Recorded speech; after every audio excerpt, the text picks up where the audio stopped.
Baby, come on in, have a seat. We have a lot to talk about. Duolingo task 15, listen and respond. She's complicated. This task is also called the interactive listening because you will be interacting. So we love a nickname. In this video, I'm going to explain what to expect for this task, which will take me longer than my usual Duolingo videos because this task is a big one. And then I will take a minute and show you, let you listen to the task, see it in action, and then tips. We'll end the video with my tips for how to tackle this task. Starting with time, this is a 4-minute task, and it's a long ass 4 minutes, so prepare to focus. First, you get the situation. You get context. You are participating in this task with somebody. You're having a conversation with someone. In the guide, they give you 2 examples. One, you're talking to a friend, and the other, you're talking to a professor. So obviously, the register or the politeness with which you speak or the answer choices you choose will change depending on who you're talking to. And honestly, this is such an important point, so I'm going to say it again. Really pay attention to that detail of the context because you are, helping to create this conversation. You must confidently understand who you're talking to and what your relationship to them is so you can pick the right answers. Then the other speaker, the test, speaks. There's no replays. That's important. So listen up. But the speaker only says 1 sentence, maybe 2, so it's not that much. And then you have answer choices for your response. For each question, there are 5 responses, but you have to do it kind of quickly. When I was doing it, I was like, oh my God, wait. I'm trying to read these answer choices, and then I'm like, wait, what did she say? I don't remember.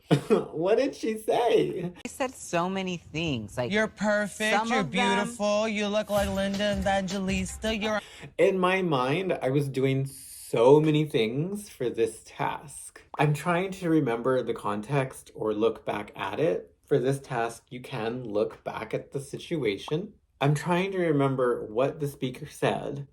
I'm trying to look at these 5 choices, some of which are long. I'm trying to work out and make connections in my head between these answer choices and what the speaker said. And girl, I'm trying to hurry up. This clock is looking at me like Miss Britney Spears. Like, bitch, you better work.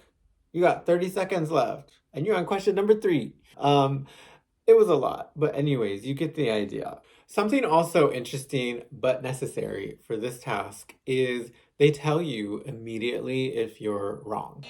Immediate feedback. Love that. Nothing more depressing than when they tell you, you're wrong again. But look at this. If you get it wrong, then they tell you so you can get the next one right. They're kind of telling you you're going in the wrong direction. So for this next question, go in the other direction. Think differently. So it's back and forth, back and forth. It's a real conversation, and you are choosing the best responses. Okay. Oh my God. And then at the end, you have to write. At the end, you have 75 seconds to write a short summary of the conversation you just finished. Oh my God. I did the practice one and I finished the conversation and I'm like, yay. And then the box popped up and it was like, okay, now write a summary. And I was like, excuse me? We're not done? Yeah, it was bad. My brain was in listening mode. My brain was like focused on these multiple choice questions. So it took me like a good 10 seconds to switch, to change my brain over to now, let's do writing. I was like, topic sentence, paragraph, like what? That we're like, whoa, what? whoa, No, no, no, no, whoa. no. Okay, You're doing great. Now, let me just take a little time and show you what the task actually looks like as you're doing it. This is task one from the guide at the end. I do encourage you to go try this one and the other example. The guide is in the description below. Download it. Oh, it's not mine, by the way. It's Duolingo's. It's not mine. I didn't make it. And if you don't feel like downloading it and doing it, then just keep watching, I guess. Or I guess you could just skip to the tips. Oh, and by the way, before we start, I am going to give you two answers here, so spoiler alert, you've been warned. So, have you decided what you're going to do next year? So it's pretty self-explanatory. It's a multiple choice question, so here I go. I'm going to pick the right answer. That's a great idea. I've been thinking about doing the same thing.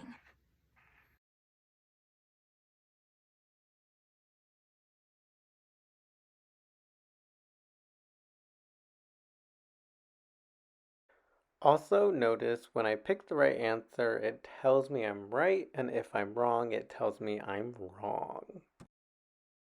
Yeah, I know it's a big decision, but I think it would be a really great experience.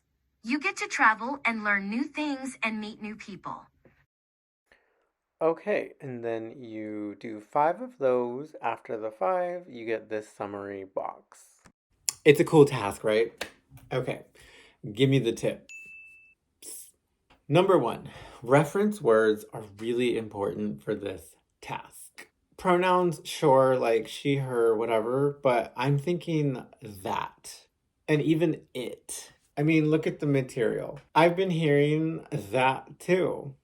That's cool. That's totally understandable. That sounds really cool. Well, we should be able to make a connection from my response, go to what the speaker said, and did the speaker say something really cool? Did the speaker say something interesting? If not, it's a chop. And if yes, they did say something really interesting, then that's probably your answer. So again, here's the tip. Be prepared to ask this question.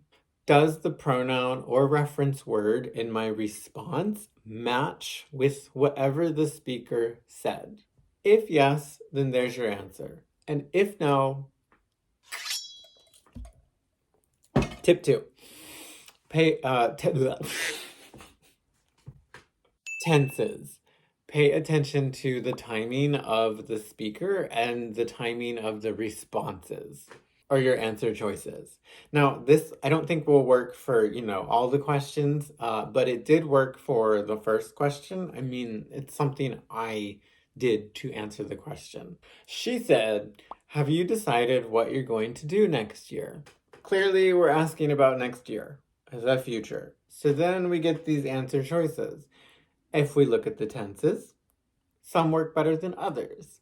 We have a future tense, we have the present perfect, we have the simple past, and then we finish with 2 future tenses. Clearly, options 2 and 3 have too much past tense in them to be a match. The other 3 choices are future, so we can at least narrow it down to 3, and then we go to content and logic. And register. One of these answer choices says, I'll be graduating next year. Well, he's talking to his friend, so she already knows this. Actually, I'm using a little bit of implication here, a little bit of inference.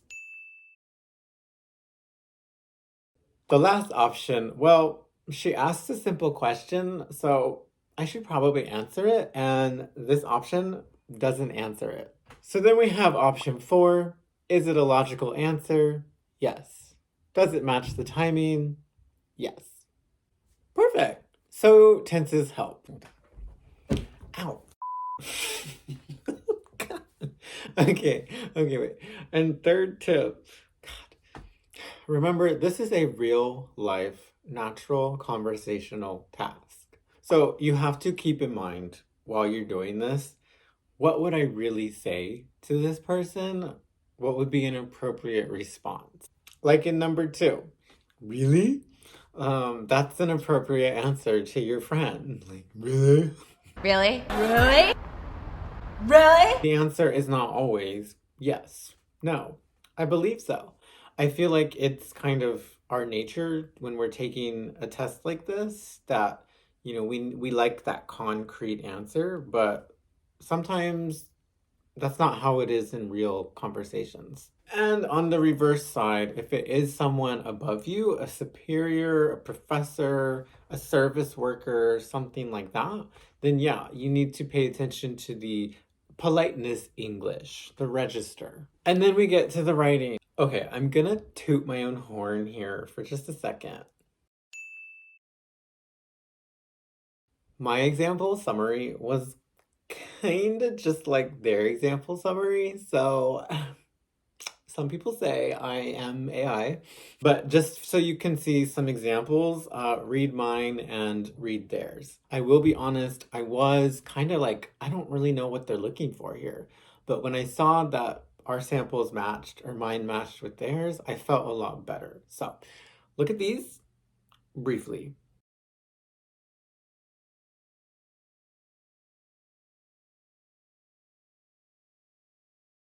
Bitch, I ate that, right?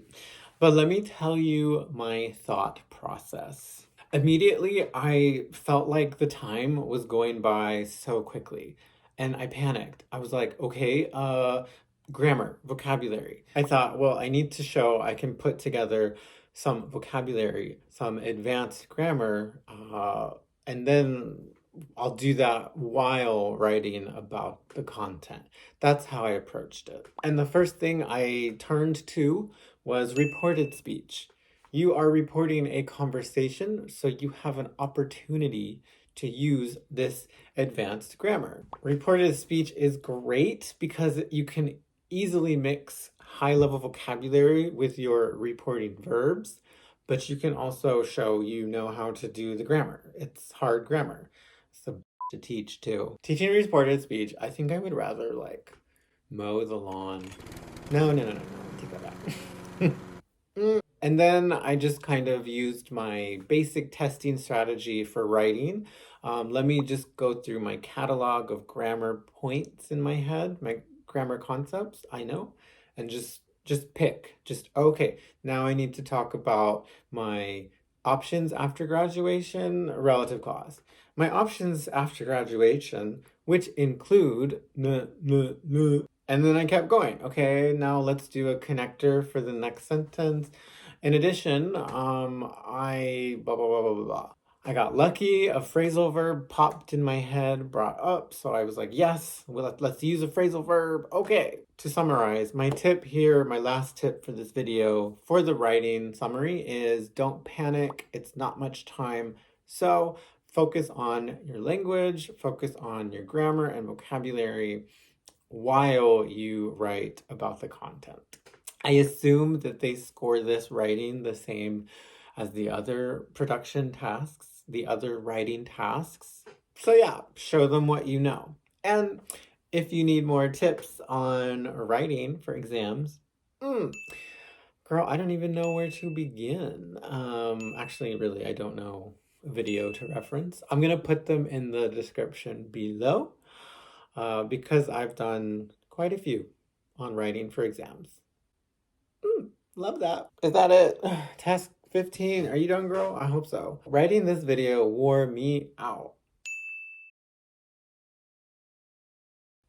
I'll see you next time. 2 more, right? Oh my gosh, we're almost finished. I think 2 more. Hallelujah. If you have any questions, leave me a comment and I'll get back to you. Okay?